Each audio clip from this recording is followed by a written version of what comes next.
તો પહેલો પ્રશ્ન મિત્રો, આ વિડીયોની અંદર જે પણ પ્રશ્ન બ્લુ કલર એટલે કે વાદળી કલરથી હાઇલાઇટ કરેલો છે એ અગાઉ હેલ્પર અને મિકેનિકનું જે JSRTCનું પેપર હતું તો એમાં પૂછાયેલો પ્રશ્ન છે એવું માનવું. તો આ પહેલો પ્રશ્ન, તાપમાનનો SI એકમ એટલે કે યુનિટ કયો છે?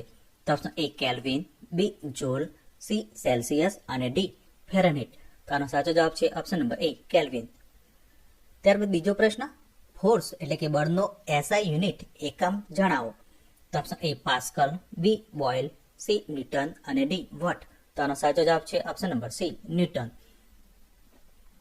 ત્યારબાદ ત્રીજો પ્રશ્ન, મેગ્નેટિક ફ્લક્સનો SI યુનિટ એટલે કે એકમ જણાવો. તો option A weber, B weber પ્રતિ મીટર, C વેબર પ્રતિ મીટર સ્ક્વેર અને D વેબર ગુણ્યા મીટર સ્ક્વેર. તો આનો સાચો જવાબ છે ઓપ્શન નંબર A વેબર. ત્યારબાદ ચોથો પ્રશ્ન, સ્પેસિફિક રેઝિસ્ટન્સનો SI એકમ શું છે? સ્પેસિફિક રેઝિસ્ટન્સ એટલે વિશિષ્ટ પ્રતિરોધ. તો મિત્રો અહીંયા ઓપ્શન આપે છે ઓમ પ્રતિ સેન્ટીમીટર, B ઓમ પ્રતિ મીટર સ્ક્વેર, C ઓમ પ્રતિ મીટર અને D માઇક્રો ઓમ પ્રતિ સેન્ટીમીટર સ્ક્વેર.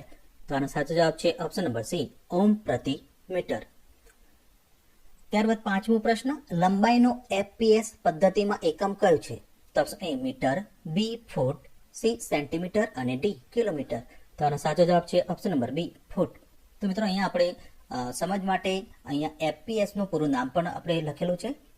F ફોર ફૂટ, P ફોર પાઉન્ડ અને S ફોર સેકન્ડ. એટલે કે ફૂટ જે છે એ લંબાઈનો એકમ છે, પાઉન્ડ છે એ વજનનો એકમ છે અને સેકન્ડ છે એ સમયનો એકમ છે. ત્યારબાદ છઠ્ઠો પ્રશ્ન, રેઝિસ્ટન્સ એટલે કે અવરોધનો એકમ એટલે કે યુનિટ જણાવો. તો option A ohm, B Faraday, C henry અને D વેબર. તો આનો સાચો જવાબ છે ઓપ્શન નંબર A ઓમ્સ. તો મિત્રો અહીંયા આપણે ઓમ્સની જે સિમ્બોલ આવે છે એ પણ આપણે અહીંયા દર્શાવેલું છે. ત્યારબાદ સાતમો પ્રશ્ન, નીચેના પૈકી કઈ એક મૂળભૂત રાશિ નથી? તો મિત્રો અહીંયા ઓપ્શન આપે છે A દર, B વજન, C અંતર અને D સમય. તો આનો સાચો જવાબ છે ઓપ્શન નંબર B વજન. ત્યારબાદ આઠમો પ્રશ્ન, SI પદ્ધતિ મુજબ જ્યોતની તીવ્રતાનો એકમ કયો છે? અહીંયા ઓપ્શન આપે છે A kelvin, B ક્યુરી, C mall અને D કેન્ડેલા. તો આનો સાચો જવાબ છે ઓપ્શન નંબર D કેન્ડેલા. ત્યારબાદ નવમો પ્રશ્ન, મૂળભૂત એકમો શું છે? તો ઓપ્શન A લંબાઈ માસ વોલ્યુમ, B લંબાઈ માસ સમય, C લંબાઈ માસ ક્ષેત્રફળ અને D લંબાઈ દબાણ વોલ્યુમ. તો આનો સાચો જવાબ છે ઓપ્શન નંબર B લંબાઈ માસ સમય એટલે કે લેન્થ માસ એન્ડ ટાઈમ. ત્યારબાદ દસમો પ્રશ્ન, કોઈ પણ વસ્તુમાં વિસ્થાપન કે પરિવર્તનનો દર શું હોય છે? તો ઓપ્શન A વસ્તુ નિરાંત અવસ્થામાં હોય, B વસ્તુ ગતિમાં હોય, C સ્પીડ અને D વેગ. તો આનો સાચો જવાબ છે ઓપ્શન નંબર D વેગ એટલે કે વેલોસિટી. ત્યારબાદ 11મો પ્રશ્ન, ઓહમના નિયમ અનુસાર સર્કિટમાંથી પસાર થતો કરંટ કોના સમપ્રમાણમાં હોય છે? તો option A voltage, B resistance એટલે કે પ્રતિરોધ જેને બીજા શબ્દોમાં અવરોધ કહેવાય છે, C ટેમ્પરેચર એટલે કે તાપમાન અને D સ્પેસિફિક રેઝિસ્ટન્સ જેને ગુજરાતીમાં વિશિષ્ટ પ્રતિરોધ કહેવાય છે. તો આનો સાચો જવાબ છે ઓપ્શન નંબર A વોલ્ટેજ. તો મિત્રો સમજ માટે આપણે ટ્રાયેંગલ પણ અહીંયા બતાવે છે ઓહ્મ્સ લોનો. તો અગાઉ પણ આપણે અહીંયા વિગતવાર આપણે અગાઉના પેપરમાં આપણે ચર્ચા કરી ગયા. તો અહીંયા આપણો પ્રશ્ન છે, ઓહ્મના નિયમ અનુસાર સર્કિટમાંથી પસાર થતો કરંટ કોના સમપ્રમાણમાં હોય છે? તો મિત્રો અહીંયા તમે જોઈ શકો છો કે I બરાબર V/R. તો જે કરંટ છે એ વોલ્ટેજના સમપ્રમાણમાં હોય છે, જે રેઝિસ્ટન્સ હોય છે એ કરંટના વ્યસ્ત પ્રમાણમાં હોય છે.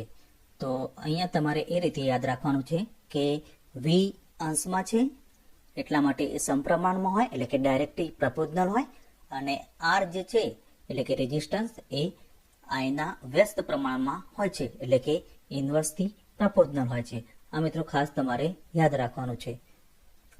ત્યારબાદ 12મો પ્રશ્ન, નીચેનામાં ઇન્ડિકેટેડ હોર્સ પાવર માટે શું સાચું છે? તો મિત્રો અહીંયા ઓપ્શન આપે છે અને આનો સાચો જવાબ છે ઓપ્શન નંબર D IHP બરાબર plan into small n by 70 into 60. ત્યારબાદ 13મો પ્રશ્ન, MK સિસ્ટમમાં M અક્ષર શું સૂચવે છે? તો option A mile, B metre, C millimetre અને ડી માઇક્રોન. તો આનો સાચો જવાબ છે ઓપ્શન નંબર બી મીટર. ત્યારબાદ 14મો પ્રશ્ન. મિત્રો 1 થી જે 13 પ્રશ્નો હતા એ અગાઉ મિકેનિક જીએસઆરટીસી હેલ્પર અને મિકેનિકના પેપરની અંદર જે એકમોના જે પ્રશ્નો હતા એ આપણે લીધેલા. હવે આ જે પ્રશ્ન ચાલુ થાય છે 14 થી 41 એ આપણે ફંડામેન્ટલ જે અલગ અલગ electrician, welder, mechanic diesel, MMV, Turner, આ તમામ બુકમાંથી આપણે બેઝિક જે યુનિટના જે પ્રશ્નો છે એ આપણે અહીંયા લીધેલા છે. તો 14મો પ્રશ્ન. Which is the unit of current, એટલે કે કરંટ એટલે કે વીજ પ્રવાહનો એકમ કયો છે? તો option A ampere, B volt, C ohm અને ડી વોટ. તો આનો સાચો જવાબ છે ઓપ્શન નંબર એ એમ્પિયર. ત્યારબાદ 15મો પ્રશ્ન. What is the SI unit of heat, તો ઉષ્માનો એસઆઈ એકમ શું છે? તો option A calorie, B joule, C centigrade ઉષ્મા એકમ અને ડી બ્રિટિશ થર્મલ એકમ. તો આનો સાચો જવાબ છે ઓપ્શન નંબર બી જૂલ. ત્યારબાદ 16મો પ્રશ્ન. What is the unit of speed, ગતિનો એકમ શું છે? તો ઓપ્શન એ મીટર પ્રતિ સેકન્ડ, બી મીટર પ્રતિ સેકન્ડ સ્ક્વેર, સી મીટર પ્રતિ મિનિટ અને ડી મીટર પ્રતિ કલાક. તો આનો સાચો જવાબ છે ઓપ્શન નંબર એ મીટર પ્રતિ સેકન્ડ. ત્યારબાદ 17મો પ્રશ્ન. What is the SI unit of pressure, SI સિસ્ટમમાં દબાણનો એકમ કયો છે? તો option A joule, B pascal, C bar અને ડી ન્યૂટન. તો આનો સાચો જવાબ છે ઓપ્શન નંબર બી પાસ્કલ.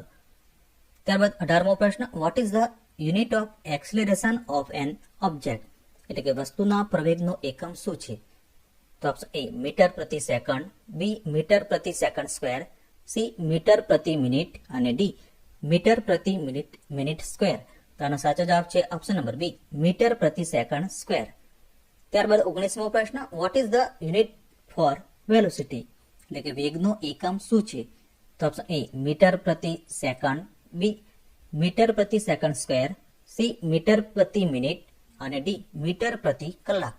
તો આનો સાચો જવાબ છે ઓપ્શન નંબર એ મીટર પ્રતિ સેકન્ડ. ત્યારબાદ 20મો પ્રશ્ન. Which is the unit of resistance, એટલે કે અવરોધ એટલે કે પ્રતિરોધનો એકમ કયો છે? તો option A ampere, B volt, C ohm અને ડી વોટ. તો આનો સાચો જવાબ છે ઓપ્શન નંબર સી ઓમ્સ. ત્યારબાદ 21મો પ્રશ્ન. What is the unit of feed in drilling operation. તો મિત્રો આ જે પ્રશ્ન છે એ ફીટર અને ટર્નરના પ્રશ્નો છે. ડ્રિલિંગ ઓપરેશનમાં ફીડનો એકમ શું છે? તો ઓપ્શન એ મીટર પ્રતિ રિવોલ્યુશન, બી એમએમ પ્રતિ રિવોલ્યુશન, સી મીટર પ્રતિ મિનિટ અને ડી એમએમ પ્રતિ મિનિટ. તો આનો સાચો જવાબ છે ઓપ્શન નંબર બી એમએમ પ્રતિ રિવોલ્યુશન. ત્યારબાદ 22મો પ્રશ્ન. ડ્રિલિંગ ઓપરેશનમાં કટિંગ સ્પીડનો એકમ શું છે? તો ઓપ્શન એ મીટર પ્રતિ રિવોલ્યુશન, બી એમએમ પ્રતિ રિવોલ્યુશન, સી મીટર પ્રતિ મિનિટ અને ડી એમએમ પ્રતિ મિનિટ. તો આનો સાચો જવાબ છે ઓપ્શન નંબર સી મીટર પ્રતિ મિનિટ. ત્યારબાદ 23મો પ્રશ્ન. ટર્નિંગમાં કટિંગ સ્પીડનો એકમ શું છે? તો ઓપ્શન એ મિલીમીટર પ્રતિ સેકન્ડ, બી મીટર પ્રતિ સેકન્ડ, સી મીટર પ્રતિ મિનિટ અને ડી મિલીમીટર પ્રતિ મિનિટ. તો આનો સાચો જવાબ છે ઓપ્શન નંબર સી મીટર પ્રતિ મિનિટ. ત્યારબાદ 24મો પ્રશ્ન. ચુંબકીય ક્ષેત્રની તીવ્રતાનો એકમ કયો છે? તો મિત્રો આ જે પ્રશ્ન છે આપણે ઇલેક્ટ્રિશિયન ના સિલેબસમાંથી લીધેલો છે. તો અહીંયા ઓપ્શન આપે છે વેબર પ્રતિ મીટર, બી મીટર પ્રતિ વેબર, સી હર્ટ્ઝ અને ડી કોલમ. તો આનો સાચો જવાબ છે ઓપ્શન નંબર એ વેબર પ્રતિ મીટર. ત્યારબાદ 25મો પ્રશ્ન. ઇલેક્ટ્રિકલી પાવરનો એકમ કયો છે? તો option A watts, B ohm, C watts અને ડી એમ્પિયર. તો આનો સાચો જવાબ છે ઓપ્શન નંબર સી વોટ્સ. ત્યારબાદ 26મો પ્રશ્ન. ઇન્સ્યુલેશન રેઝિસ્ટન્સનો એકમ શું છે? તો option A ohm, B kilo ohm, C milli ohm અને ડી મેગા ઓમ. તો આનો સાચો જવાબ છે option number D mega ohm. ત્યારબાદ 27મો પ્રશ્ન. વીજળીના જથ્થાનો એકમ શું છે? તો ઓપ્શન એ મો, બી કુલોમ્બ, સી વોટ પ્રતિ સેકન્ડ અને ડી એમ્પિયર પ્રતિ સેકન્ડ. તો આનો સાચો જવાબ છે ઓપ્શન નંબર બી, કુલોમ્બ. ત્યારબાદ 28મો પ્રશ્ન, પ્રતિકારકતાનો એકમ શું છે? તો ઓપ્શન એ ઓમ પ્રતિ સેન્ટીમીટર, બી ઓમ પ્રતિ સેન્ટીમીટર સ્ક્વેર, સી ઓમ ઇન્ટુ મીટર અને ડી ઓમ પ્રતિ મીટર. તો આનો સાચો જવાબ છે ઓપ્શન નંબર સી, ઓમ ઇન્ટુ મીટર. ત્યારબાદ 29મો પ્રશ્ન, વાહકતાનો એકમ શું છે? તો ઓપ્શન એ મો, બી ઓમ, સી ઓમ ઇન્ટુ મીટર અને ડી ઓમ પ્રતિ મીટર. તો આનો સાચો જવાબ છે ઓપ્શન નંબર એ, મો. ત્યારબાદ 30મો પ્રશ્ન, વિશિષ્ટ પ્રતિકારનું એસઆઈ એકમ શું છે? તો ઓપ્શન એ ઓમ પ્રતિ સેન્ટીમીટર, બી ઓમ પ્રતિ મીટર સ્ક્વેર, સી ઓમ ઇન્ટુ મીટર અને ડી માઇક્રો ઓમ પ્રતિ સેન્ટીમીટર સ્ક્વેર. તો આનો સાચો જવાબ છે ઓપ્શન નંબર સી, ઓમ ઇન્ટુ મીટર. ત્યારબાદ 31મો પ્રશ્ન, કેપેસિટન્સનો એકમ શું છે? તો ઓપ્શન એ મો, બી હેનરી, સી ફેરાડ અને ડી કુલોમ્બ. તો આનો સાચો જવાબ છે ઓપ્શન નંબર સી, ફેરાડ. ત્યારબાદ 32મો પ્રશ્ન, પરંપનો એકમ શું છે? તો option A ampere into turns, B weber પ્રતિ ampere turns, C ampere turns પ્રતિ વેબર અને ડી વેબર પ્રતિ ચોરસ મીટર. તો આનો સાચો જવાબ છે ઓપ્શન નંબર બી, વેબર પ્રતિ એમ્પિયર ટર્ન્સ. ત્યારબાદ 33મો પ્રશ્ન, રિલેક્ટન્સનો એકમ શું છે? તો ઓપ્શન એ વેબર પ્રતિ મીટર સ્ક્વેર, બી વેબર પ્રતિ મીટર, સી એમ્પિયર ટર્ન્સ પ્રતિ વેબર અને ડી એમ્પિયર ટર્ન્સ પ્રતિ મીટર સ્ક્વેર. તો આનો સાચો જવાબ છે option number C, ampere turns પ્રતિ વેબર. ત્યારબાદ 34મો પ્રશ્ન, ફ્લક્સ ડેન્સિટી એટલે કે ઘનતાનો એસઆઈ એકમ શું છે? તો option A tesla, B weber, C weber પ્રતિ મીટર અને ડી એમ્પિયર ટર્ન્સ. તો આનો સાચો જવાબ છે ઓપ્શન નંબર એ, ટેસ્લા. ત્યારબાદ 35મો પ્રશ્ન, સસેપ્ટન્સનો એકમ શું છે? તો ઓપ્શન એ મો, બી ઓમ, સી હેનરી અને ડી ફેરાડ. તો આનો સાચો જવાબ છે ઓપ્શન નંબર એ, મો.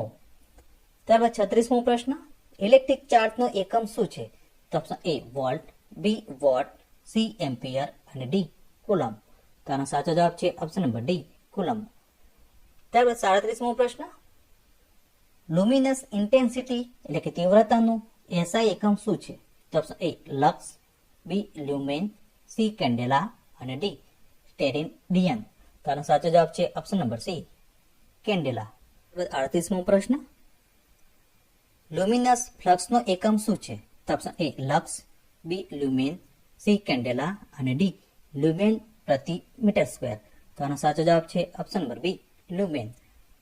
ત્યારબાદ 39મો પ્રશ્ન, લ્યુમિનસ કાર્યક્ષમતાનો એકમ શું છે?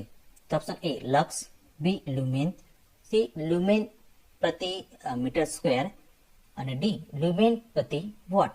તો આનો સાચો જવાબ છે ઓપ્શન નંબર ડી, લ્યુમેન પ્રતિ વોટ.